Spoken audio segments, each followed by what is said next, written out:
Smart automation, better business. Learn how to optimize your business with Solved. Hi there, my name is Mason and I'm here with Solved.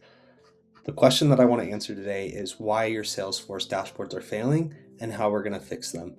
So hopefully within the next few minutes, we learn some key principles on how to create a good dashboard and how we can implement them with our clients.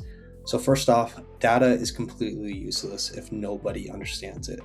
Here at Solved, one of the most important things I've learned so far is that a dashboard isn't just a place to dump a ton of charts based off the reports that either the executives want or that our sales team is looking at, but rather it's to tell a story.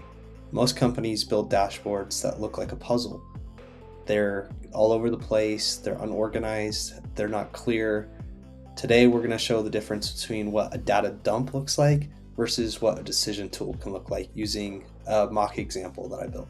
So this right here is what I call a data dump. Does this look familiar? I think at some point all of us had started making a dashboard or started turning reports into visual aids, and it has kind of come to this point where we kind of have this unorganized mess, nothing's in order, we have to scroll to see everything.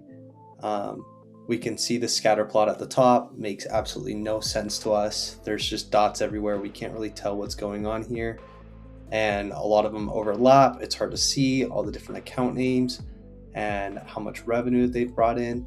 There's currently no titles on here telling us any sort of information or guiding us to what we really need to know. And down here we have this kind of speedometer looking chart with no goal in mind, which I'm assuming is showing us revenue, but it's really hard to tell. The point of this dashboard is it fails the 5-second rule. When we look at this and we review it, we can't decide what's going on.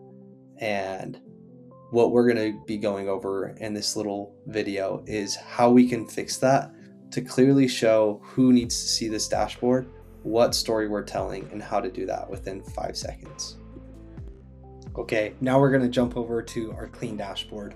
This is what we want our dashboards to look like. It's very clean, it's visible. In 5 seconds, I can almost guarantee you anybody can understand what's going on here. So starting out, this is the same exact data. It's just choosing a couple different charts to be able to relay a story rather than just display a whole bunch of random information. So assuming that we want to see how the company is doing, we are going to see our total revenue. Right up here at the top, big large number with a nice clean title just to say total revenue. It's very easy and understandable to say. Just human nature. The thing is, we read left to right, top to bottom every single time. So as soon as we go to a page, the very first place that we're going to look is that top left part of the dashboard. So this is where our most important chart should be and to start our story. So we see right away 8.7 million in revenue. Well, now we want to dive into where this $8.7 million came from and exactly what's going on right now in the future. So looking forward to the future, going to the right, we see this open pipeline. We get to not only know how much money we've made, but where is our money going to come from next? It's not just data, but it's a prediction that we're showing. And then on the bottom chart, we see that we ditched that rainbow donut for something a little bit more simple. It's more of like a leaderboard. It's sorted by revenue, so that way we can see that our top leader, United Oil and Gas Corp, makes up about 42.99%. It's a lot easier to see that this client brings in so much revenue and the ones leading to be able to have a clear picture of what's going on.